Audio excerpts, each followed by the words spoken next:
ม่ประจำปี 2563 วันเสาร์ที่ 17 ตุลาคม พุทธศักราช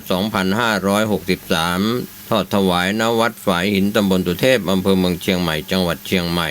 เวลา 13 นาฬิกาขบวนแห่องค์กฐินและบริวารจากทุกคณะสถาบันสำนักและส่วนงานต่างๆพร้อมกันบริเวณหน้าศาลาธรรมมหาวิทยาลัยเชียงใหม่เคลื่อนขบวนแห่องค์กฐินและบริวารออกจากศาลาธรรมมหาวิทยาลัยเชียงใหม่ไปตามเส้นทางที่กำหนด 13 นาฬิกา 30 นาทีขบวนแห่องค์กฐินและบริวารจากทุกคณะสถาบันสำนักและส่วนงานต่างๆพร้อมกันบริเวณประตูทางขึ้นวัดฝายหินมหาวิทยาลัยเชียงใหม่การแสดงของชมรมพื้นบ้านล้านนาสโมสรนักศึกษามหาวิทยาลัยเชียงใหม่ 14 นาฬิกาขบวนแห่องค์กฐินและบริวารเคลื่อนสู่วัดฝายหินมหาวิทยาลัยเชียงใหม่ประธานในพิธีจุดธูปเทียนบูชาพระรัตนตรัยไหว้พระสมาทานเบญจศีลกล่าวคำถวายผ้ากฐินแด่พระสงฆ์น้อมผ้ากฐินถวายพระสงฆ์อัปโรกกฐินถวายทายธรรมแด่พระสงฆ์โดยกรรมการสภามหาวิทยาลัยอธิการบดีรองอธิการบดีผู้ช่วยอธิการบดีประธานกรรมการส่งเสริมมหาวิทยาลัยคณบดีผู้อำนวยการสถาบันสำนักศูนย์กองประธานสภาพนักงานมหาวิทยาลัยนายกสโมสรมหาวิทยาลัยเชียงใหม่นายกสโมสรนักศึกษามหาวิทยาลัยเชียงใหม่ตามลำดับต่อจากนั้นพระสงฆ์อนุโมทนากรวดน้ำรับพรราพระสงฆ์เป็นเสร็จพิธีก็เป็นส่วนที่ศรัทธาสาธุชนที่เป็นผู้ใจบุญใจกุศลที่รับฟังอยู่สามารถร่วมบุญทอดกฐินสามัคคีโดยทางมหาวิทยาลัยเชียงใหม่เป็นประธานพร้อมกับศรัทธาสาธุชนทั้งหลายร่วมบุญได้ที่วัดฝายหินสอบถามรายละเอียดได้ที่ 053-226058 053-810-406 ก็ท่านก็จะได้มีโอกาสร่วมอนุโมทนากฐินประจำปีนี้เสาร์ที่ 17 ตุลาคม 2563 ได้บุญได้กุศลโดยพร้อมเพรียงกัน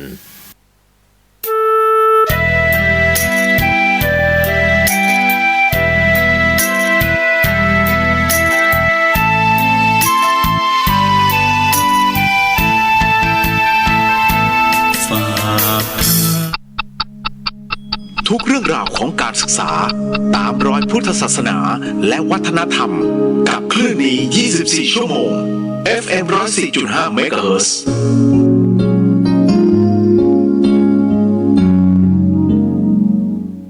ค่ำคืนแห่งความอิ่มใจกับคลื่นพลังบุญที่คุณไม่สามารถหาฟังที่ไหน FM 104.5 เมกะเฮิรตซ์สถานีวิทยุเพื่อการศึกษาพระพุทธศาสนาและวัฒนธรรม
คิดดูว่าเธอไม่มีใจ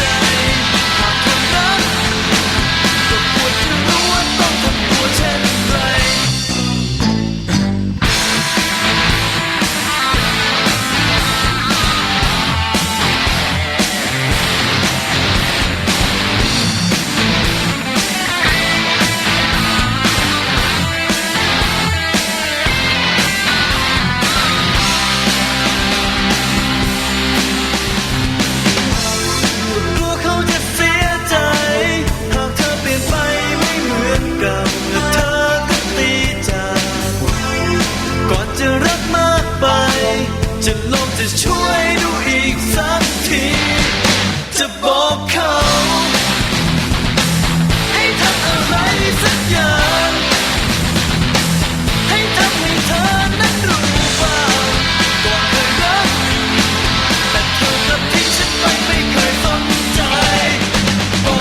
นีวิทยุเพื่อการศึกษา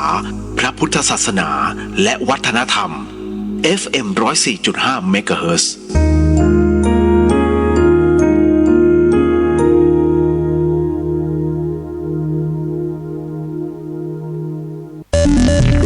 คุณกำลังฟังสถานีวิทยุเพื่อการศึกษาพระพุทธศาสนาและวัฒนธรรม FM 104.5 เมกะเฮิรตซ์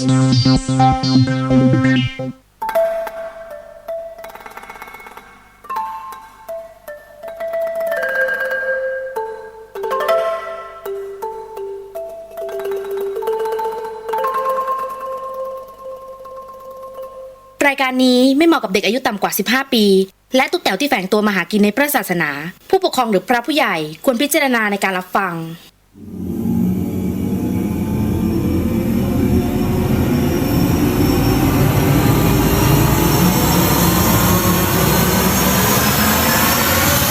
The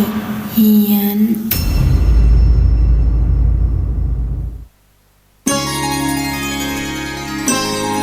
สวัสดีอย่างเป็นทางการฮะมาแล้วจ้าเดอะเฮียนให้ FM 104.50 เมกะเฮิรตซ์นะฮะนี่คือสถานีวิทยุเพื่อการศึกษาพระพุทธศาสนาและวัฒนธรรมนะฮะออกอากาศเป็นประจำนะฮะที่วัดฝายหินจังหวัดเชียงใหม่ฮะจังหวัดเชียงใหม่หลายคนบอกเฮ้ยพี่ EFM แบบไม่ใช่ฮะไม่ใช่ EFM นั่นของกรุงเทพอันเนี้ยเชียงใหม่เข้าใจผิดหลายคนฮะแต่ไม่เป็นไรฮะยังไงก็เดอะเฮียนเดี๋ยวก่อนบางคนไปเซิร์ชใน YouTube พี่ของพี่มีอย่างนี้ด้วยเหรอเฮ้ยไม่ใช่คนละรายการฮะไอรายการนั้นโดนสั่งแบนไปแล้วฮะแล้วก็ YouTube ถอดไปแล้วนะครับก็คือชื่อมันไม่เหมือนกันแต่ว่าของเขาทำรายการแบบเห็นธีมแล้วคือมันเหมือนกับโชว์อะ โชว์นุ่งน้อยห่มน้อยของสาวๆมันก็เลยมันเขาบอกเฮ้ยพี่เลียวทำด้วยเปล่า โอ้ยถ้าพี่จะทำนะไม่เหลือ โอ้ยโฉดอย่างพี่เดี๋ยวก่อนก็สวัสดีอย่างเป็นทางการนะจ๊ะนะฮะเดอะเฮียนครับพี่เลียวกับพี่ป๋องรับผิดชอบในส่วนของรายการนี้จบลงไปแล้วนี่แหละเมื่อวานนี้นะฮะเอาเดี๋ยวพี่หมอตู่ฟังอยู่เนี่ยน่าจะถึงกรุงเทพแล้วนะฮะใช่ไหมเดี๋ยวก่อนย้ำอีกครั้งหนึ่งนะครับเพราะว่าเดี๋ยววันเสาร์ที่17ตุลานะฮะที่วัดฝายหินของเราก็จะมีกฐินคือหลังจากที่ออกพรรษาไปเนี่ยนะฮะคุณผู้ฟังครับทุกวัดต่อจากนี้ไป1เดือนเนี่ยจะมีกฐินนะครับเพราะฉะนั้นกฐินเนี่ยเป็นงานบุญเฉพาะการอันนี้น้องๆที่อยู่ต่างศาสนานะฮะเดี๋ยวพี่เลียวบอกไว้ก่อนว่าศาสนาพุทธของเราเนี่ยมีข้ออยู่ว่าช่วงระยะเวลา3เดือนในพรรษาเนี่ยพระภิกษุสงฆ์เนี่ยจะต้องอยู่เป็นที่เป็นทางห้ามไปที่นู่นที่นี่โดยที่ไปค้างคืนโดยไม่มีเหตุอันควรนะฮะนั่นคือเหตุในส่วนของ3เดือนในที่เขาบอกว่าเข้าพรรษาแล้วออกพรรษาเมื่อครบ3เดือนเขาจะมีพิธีออกพรรษาแล้วจากนั้นก็เป็นการตักบาตรเทโวหลังจากออกพรรษา1วันนะฮะแล้วหลังจากนั้นเนี่ยนับจากออกพรรษาไปแล้วเนี่ย30วันนะครับให้ไปถือเลิกขึ้นวันเพ็ญเดือน12ก็คือลอยกระทงนั่นก็คือเป็นจุดสิ้นสุดของการถวายผ้าพระกฐินเลยไปจากนั้นถือว่าเป็นพระป่านะฮะเลยเที่ยงคืนของคืนลอยกระทงปุ๊บเรียบร้อยฮะนะฮะก็ถ้าวัดไหนที่จะทำนะฮะในการทอดกฐินเนี่ยฮะก็จะเป็นกฐินคือถ้าเลยนะเป็นพระป่าทันทีความศักดิ์สิทธิ์นั้นต่างกันไหมจริงๆแล้วอานิสงส์ผลบุญมันไม่ต่างแต่เรื่องของการเตรียมพร้อมเนี่ยมันก็ขึ้นอยู่กับเหตุปัจจัยของแต่ละวัดเพราะว่าพระภิกษุสงฆ์ที่จำพรรษาอยู่ในอาวาสเนี่ยฮะนะครับถ้ามีตั้งแต่4รูปขึ้นไปนะฮะก็คือครบองค์สงฆ์นะฮะจริงๆหลายคนก็บอก5รูปจริงๆ4ถึง5รูปนี่แหละนะก็สามารถที่จะรับกฐินได้แต่คราวนี้หลายวัดก็อยากรับเพราะว่าจตุปัจจัยทั้งหมดทั้งมวลนี่ก็จะไปทำนุบำรุงพุทธศาสนาหรือว่าช่วยเหลือชาวบ้านนะฮะก็จะเป็นการเรียกว่าเอามารวมกันในวัดเดียวกันนะฮะให้ได้5รูปเพื่อที่จะได้รับกฐินเนี่ยฮะก็จะเป็นแบบเป็นการสมมุติเนี่ยซึ่งถามว่ามันได้ไหมมันไม่ได้นะฮะแต่ว่าก็ถือว่าอนุโลมกันไปนะฮะแต่ว่าคราวนี้อันนี้ก็เลยต้องบอกก่อนมันจะมีพิธีการแบบนี้นะฮะกฐิน คือพิธีกฐินเนี่ยฮะถวายผ้าพระกฐินเนี่ยเป็นกฐินเฉพาะการจะมีแค่1 เดือนเท่านั้นหลังจากที่ออกพรรษาดังนั้นเนี่ย1 ปีจะมีแค่1 ครั้งนะฮะแล้ววัดหนึ่งนะฮะรับได้แค่1 ครั้งเท่านั้นนะครับเพราะฉะนั้นเนี่ยของวันเสาร์ที่17 ตุลาคมวัดฝายหินนะครับที่เชียงใหม่ก็จะรับนะฮะก็จะมีกฐินบางที่เขาทอดกันแต่เช้านะฮะกฐินในที่นี้ไม่ใช่ทอดกฐินเอาไปใส่กระทะแล้วทอดนะฮะอันนี้ผมบอกเฉพาะน้องๆที่เขาไม่ได้เป็นพุทธศาสนิกชนเนี่ยไม่รู้นะฮะกฐินเนี่ยหมายถึงว่าเป็นการทำบุญนั่นแหละเขาจะมีต้นไม้เป็นต้นกระถงกฐินเนี่ยมีปัจจัยนะฮะแปะแล้วก็จะมีในเรื่องของผ้าต่างๆไม่ว่าจะเป็นบงจีวรทิชชู่ไปอยู่ในนั้นนะฮะก็นำถวายเพราะทั้งหมดทั้งมวลมอบให้กับวัดนะฮะเอาละของวัดไฟหินจะเริ่มบ่ายโมงแต่ที่อื่นเขาจะเริ่มกันแบบสายๆ9 โมงเริ่มแล้วนะฮะเพลนปุ๊บกลับบ้านกันหมดแล้ว แต่อันนี้ก็คือเนื่องจากว่าวัดไฟหินนั้นนะฮะจะมีมหาวิทยาลัยเชียงใหม่นั้นเป็นเรียกว่าเป็นผู้ที่อุปถากเอาไว้นะฮะดังนั้นเนี่ยนะฮะวัดฝายหินจึงขึ้นกับมหาวิทยาลัยเชียงใหม่ก็มหาวิทยาลัยเชียงใหม่นั้นกำหนดเมื่อไหร่ก็เมื่อนั้นนะฮะอันนี้ก็บอกบุญร่วมกันแล้วก็ที่สำคัญก็คือว่าถ้าเป็นไปได้ที่ไหนวัดไหนใกล้ๆบ้านคุณมีกฐินไปร่วมนะฮะอานิสงส์ตรงเนี้ยนะฮะก็เรียกว่ามันมีตั้งแต่ความสมบูรณ์พูนผลไปจนถึงอำนาจพวกประธานมักจะเขาเรียกอีกหน่อยจะมีพวกอำนาจหมายถึงว่าเมื่อบุญถึงพร้อมจะมีบารมีในส่วนของต่างๆในการทำงานในเรื่องต่างคนถึงได้ชอบทำบุญกันคุณเห็นไหมผมไม่ได้ว่าอะไรนะเจ้าสัวซีพีคุณคิดว่าเขาไม่ทำบุญใช่ไหมไม่ใช่เจ้าสัวเนี่ยเป็นคนที่ปิดทองหลังพระเวลาเห็นคนบุญที่ไหนเนี่ยนะฮะมีประโยชน์กับส่วนรวมเจ้าสัวจะไปสร้างที่พักอาศัยให้นะฮะบางที่เนี่ยฮะไปสร้างวัดให้แต่ละที่แต่ไม่ออกนามแต่หลายคนไม่รู้คิดว่าโอ้ยเอาอย่างเดียวก็เข้าใจไงเพราะว่ามันเกิดเหตุเนี่ยCPเก่งในเรื่องของอะไรการค้าขายในเครื่องเกษตรนะฮะทั้งหมดทั้งมวลก็จะมีในเรื่องของตอนนี้ก็ขยายมาในส่วนของอุปโภคบริโภคแล้วใช่ไหมเรามาพูดถึงในเรื่องของการเกษตรกับสินค้าเกษตรที่สำคัญก็คือว่าไม่ว่าจะเป็นไก่หมูเนื้อวัวทั้งหมดทั้งมวลเนี่ยคือฆ่าเพื่อเป็นอาหารถูกไหมฮะเมื่อฆ่าเป็นอาหารเสร็จปุ๊บเนี่ยกรรมมันตกที่ใครคนคิดไงคนคิดเจ้าของเงินเพราะฉะนั้นเนี่ยตัวกรรมเขารับรู้อยู่แล้วว่าตัวนี้มันเป็นกรรมแต่มันเป็นเครื่องของในเรื่องของการดำรงชีวิตของคนทุกคนต้องทำฮะดังนั้นถึงบอกถ้าใครจะบอกว่าเจ้าสัวไม่ทำไม่ใช่โอ้โหตัวทำแต่ว่าทำเงียบๆนะฮะคุณไปดูวัดแถวภาคใต้กับอีสานนะฮะเหนือบางวัดด้วยที่เจ้าสัวเป็นแบล็คให้นะฮะหมายถึงว่าทำบุญนะครับเพราะฉะนั้นเขารู้จักต่อยอดนะฮะแล้วก็คือคนเรามันทำบาปไปด้วยทำบุญไปด้วยเพราะฉะนั้นบุญใหญ่มันไปลบล้างไอ้ตรงเนี้ยแล้วตัวสรรพสัตว์ทั้งหลายเนี่ยที่มันสูญเสียชีวิตไปเนี่ยถามว่าตัวกรรมเกิดขึ้นไหมเกิดขึ้นแต่มันเป็นอาหารไงผมถึงได้บอกว่ายังไงก็เป็นปาณาติบาตแต่ท้ายที่สุดแล้วเขาก็ทำบุญแล้วเลือกทำบุญฮะเลือกทำบุญกับพระที่มีเรียกว่าเป็นพระสุปฏิปันโนหลายคนวันนั้นเนี่ยผมเห็นช่องสองผีนิดนึงนะขอพาดพิงนิดนึงช่องสองผีเอาอีกแล้ว ผมจำได้ไปที่วัดเขางูราชบุรีช่องส่องผีบอกว่าที่นี่คือเป็นวัดที่มีพระอรหันต์เกิดขึ้นรูปแรกของประเทศไทยแล้วหันไปถามพระสงฆ์เขากลัวข้อมูลตัวเองผิดพระสงฆ์ก็บอกใช่ที่เป็นที่พระอรหันต์ผมจะบอกว่าหลวงพ่ออาบัตินะฮะ หลวงพ่อไม่อ่านหลวงพ่อไม่ถามครูบาอาจารย์เนี่ยฮะว่าเราเนี่ยฮะหรือแม้กระทั่งพระภิกษุสงฆ์ไม่สามารถฟันธงได้ว่ารูปนี้คือพระอรหันต์นะฮะคือมันไม่สามารถจะฟันธงได้ผู้ที่จะบอกได้ว่านี่คือพระอรหันต์มีแค่องค์พระสัมมาสัมพุทธเจ้าแค่รูปเดียวพระองค์เดียวเท่านั้นส่วนที่เหลือเราใช้เป็นว่าพระสุปฏิปันโนหรือพ่อแม่ครูบาอาจารย์เขาจะใช้คำนั้นกันเขาจะไม่พูดฮะเพราะว่าถ้าพูดว่าเป็นพระอรหันต์ถึงกับ ต้องอาบัตินะฮะแล้วถ้าใครที่แบบกล่าวโจทย์ว่าเนี่ยอวดอุตริจบเลยนะเพราะฉะนั้นเนี่ยพูดกันไม่ได้ฮะห้ามพูดคำนี้พร่ำเพรื่อไม่ได้เลยฮะอันเนี้ยครูบาอาจารย์ท่านสั่งห้ามเลยอย่ามาพูดแบบนี้ตบปากเนี่ยประมาณนี้เลยฮะนะครับเดี๋ยวขออนุญาตทักทายน้องๆก่อนที่ไปเข้าเรื่องราวตรงนี้เพราะเมื่อวานเนี้ยใครที่จัดกระดูกไปแล้วบ้างนะสวัสดีตอกกี้ นะฮะตกใจตอกกี้เข้ามาทักนะฮะสวัสดีฮะทักทา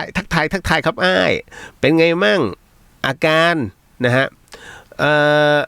ตีสวัสดีฮะนะครับสวัสดีครับพี่เรียวสดใสครับอันนิดหนึ่งเจเล่สวัสดีครับนะฮะคือเมื่อวานใช่ไหมใช่ คือเมื่อวานผมน็อกเลยนะหลังจากที่ช่วยพี่หมอตู่ในเรื่องของการจัดระบบเขาเรียกปรับสมดุลกระดูกนะฮะต้องบอกตรงนี้เป็นการจัดสมดุลกระดูกและความสมดุลของเส้นประสาทนะฮะให้เข้าที่แต่ละคนก็แฮปปี้เอนดิ้งกันไปนะฮะผมก็ประมาณ 95% นะฮะแล้วมันได้ความรู้ใหม่เดี๋ยวผมต้องบอกล่วงหน้าเพราะว่าเดี๋ยวพี่หมอตู่จะมาอีกทีนึงเนี่ยผมจะบอกก่อนว่าครั้งต่อไปนะฮะคือครั้งเนี้ยที่ผมเขียน62เนี่ยข้อมูลผิดพลาดนะฮะจริงๆแล้วเนี่ยหลังจากคิวมัน54ก่อนนั้นพี่หมอตู่รักษาไปประมาณ1 2 3 4 5 54เป็น59มาอีก20เป็น79โอ้ยคนเดียวเลยอะ79รายฮะ พี่นะฮะคือเป็นการจัดระบบทั้งหมดเลยของร่างกายนะฮะแล้วใช้เวลาไม่มากบางคนคิดว่าที่ผมลงไปเป็นเรื่องเล่นๆนะฮะแล้วก็เหมือนกับเป็นการนวดแผนโบราณไม่ใช่มันพี่หมอตู่เนี่ยแกใช้หลายศาสตร์เข้ามารวมกันนะฮะเพราะฉะนั้นเนี่ยจะบอกไคโรแพคติกว่ามันก็กึ่งหนึ่งใช้คำว่ากึ่งหนึ่งส่วนอีกกึ่งหนึ่งมันเป็นอีกศาสตร์หนึ่งเพราะฉะนั้นเนี่ยเห็นไหมแกจะบอกเลยนี่กระดูกคดอันนี้ขาไม่เท่ากันนี่เคยเกิดอุบัติเหตุรู้ยันเหมือนเป็นหมอดูอะรู้ประมาณว่าเฮ้ยรู้เรื่องเหมือนกับเขาไปแบบลดความตั้งแต่เด็กๆอะเพราะกระดูกมันฟ้องฮะพอกระดูกฟ้องแล้วตรงอย่างก้นกบเนี่ยมันโก่งแกก็เลยบอกเนี่ยลองจับดูผมก็จับใช่นะฮะมันมีหลายๆอย่างที่เวลาเราไปตรวจแล้วหมอจะบอกว่าเนี่ยกระดูกเสื่อมแต่จริงๆมันไม่ใช่นะฮะมันเป็นบางเคสที่เจอไขมันเป็นก้อนแล้วมันไปจับอยู่ตรงเส้นประสาทเขาก็เลยบอกว่าเป็นเรื่องของกระดูกเสื่อมหรือว่าเป็นในเรื่องของอะไรนะกระดูกทับเส้นประสาทซึ่งจริงมันไม่ใช่มีเคสทับเส้นประสาทจริงๆเมื่อวานนี้ก็ยืดไปแล้วเดินสบาย แต่ไม่ใช่ว่าแพรวๆนะฮะเดี๋ยวขอทักทายหลายๆคนเดี๋ยวเล่าให้ฟังนะฮะโอ้ยถ้าเรื่องนี้ไม่ต้องห่วงนะฮะไม่รู้ว่าแกเข้ามาหรือเปล่านิดหนึ่งนะน้องแอนสวัสดีเดี๋ยวนะเกิดอะไรขึ้นน้องแอนบอกสวัสดีครับนะฮะสวัสดีค่ะพี่เรียวรอจนจะหลับแล้วจริงดินะฮะคุณสุรชัยสวัสดีครับพี่เรียวสวัสดีฮะนะครับLittle Hope สวัสดีค่ะพี่เรียวสวัสดีครับคุณเยาวลักษณ์นุ้ยบอกมาแล้วชอบฟังพี่เรียวก่อนนอนหลับสบายดีวันไหนไม่มาต้องหาฟังย้อนหลังเลยทีเดียวขนาดนั้นเลยเหรอ ไปฟังเทศฟังธรรมดีไหม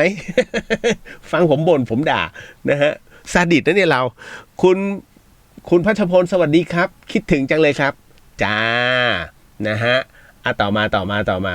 อุ้ยตายแล้วหยอดคำหวาน คุณนัทพงศ์สวัสดีครับพี่สวัสดีฮะวันสวัสดีครับพี่เลียวขอบคุณมากวันที่ทำบัตรคิวมาให้แต่ไม่พอนะฮะ อิสราไลฟ์เขาเขียนสวัสดีค่ะสวัสดีฮะมิชัยสวัสดีครับอาจารย์หนันพี่เลียวจะเอาสักอย่าง นะก็พริ้วยินดีต้อนรับสู่โลกของกุ๊กกูไปขี้แวะ โก้ นะฮะโก้ขาไม่ดีไม่ใช่เหรอเดี๋ยวแนะนำหมอให้ดัดหลังนะอย่างไม่เกินพี่ให้เต็มที่3 นาทีเพราะพี่นาทีเดียวเฮ้ยไม่ได้โม้มึงต้องโดนโก้เชื่อพี่ เดี๋ยวให้ที่อยู่ไปทักเข้ามาในอินบ็อกซ์แต่ไม่ใช่ตอนนี้นะพรุ่งนี้เบนสวัสดีครับพี่เลียวอนุวัฒน์เฮ้ยนะฮะสวัสดีเจสวัสดีครับลุงเลียวนะฮะตามมาด้วยฮายพี่เลียวสวัสดีค่ะน้องแอนหายไปนานนึกว่าจำกันไม่ได้ นะโอ้ยนักรบแห่งขุนเขาสวัสดีครับพี่เลียวสวัสดีฮะหญิงพัดสวัสดีเจ้าไอ้เป็นไงมั่งคุณพ่อฮะพ่อคือของเคสน้องมาทั้งบ้านปวดทั้งบ้านนะฮะอยากถามคุณพ่อคุณแม่เป็นไงมั่งนะฮะส่งข่าวนิดนึงเพราะว่าจะได้รู้จะได้รายงานพี่ตู่บอกเมื่อวานเนี้ยที่บอกเดี้ยงเรียกมาจากฝางเนี่ยตอนนี้เป็นไงมั่ง แกเดินป๋อเลยฮะไม่เคยนวดมาก่อนนะเจอเข้าไปนะฮะภายสวัสดีครับพี่เลียวสวัสดีฮะนะครับลิตเติ้ลโฟนคราวหน้าขอจองนะพี่นะฮะคราวหน้าวันไปบ้างครับพี่ทีอย่างเงี้ยจะมากันเป็นแถว ทีแรกๆนะเฮ้ยเอาเปล่าไม่เอาไม่มีใครเอานะฮะคิดว่าเอาของปลอมมาไม่ใช่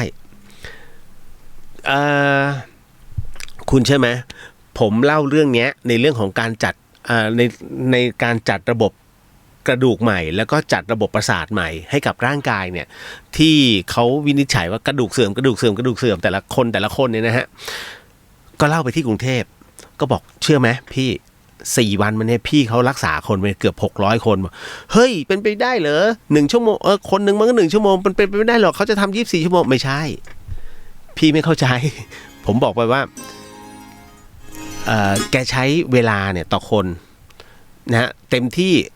เนี่ยนานสุดน่าจะประมาณสัก10ไม่เกิน15 นาทีในเรื่องของคือ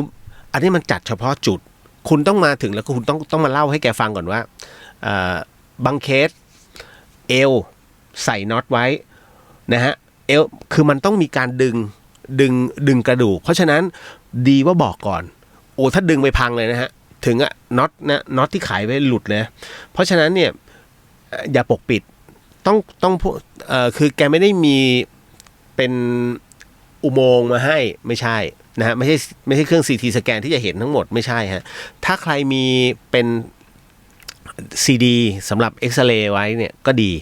ก็จะได้รู้ว่าอ๋อโอเคเจาะตรงนี้ไว้ตรงนี้ขันน็อตไว้จะได้ไม่ทำเพราะว่าตรงไหนที่ขันน็อตไว้มันยืดแล้วอ่ะคุณจะไปยืดเนี่ยมันยืดไม่ออกมันโดนยืดแล้วนะฮะเพราะฉะนั้นเนี่ยแกก็ข้างนี้แกก็จะพักไว้แกก็จะมาทำอีกข้างหนึ่งที่ให้มันเท่ากันแล้วสมดุลเพราะฉะนั้นเนี่ยมันจึงเป็นอีก1 เรื่องเลยผมก็บอกว่าอย่างผมเนี่ยตอนที่ทำที่กรุงเทพ7 นาทีฮะผมให้ฉายาว่าหมอตู่7 นาที ผมเป็นเรื้อรังมาตลอด7 เดือนที่ผ่านมาคุณผู้ฟังแล้วมันไม่หายอ่ะเจอพี่ตู่ไป7 นาทีเฮ้ยโม้ปะวะ ผมก็ลุกขึ้นนั่งเอาอย่างเงี้ยคนที่มาทำเมื่อวานเนี้ยนะฮะไม่น่าเกิน5 นาทีนะแต่ละคนยกเว้นแบบเคสหนักๆอ่ะส่วนใหญ่เช้าเนี่ยจะแป๊บๆนะฮะพระเดชพระคุณพระครูหน่อยฮะ ท่านเจ้าอาวาสวัดบ้านโป่งเรือโบราณท่านก็ประมาณสัก8 นาทีนะฮะหลังจากที่ขาขัดสมาธิไม่ได้เวลานั่งสมาธิ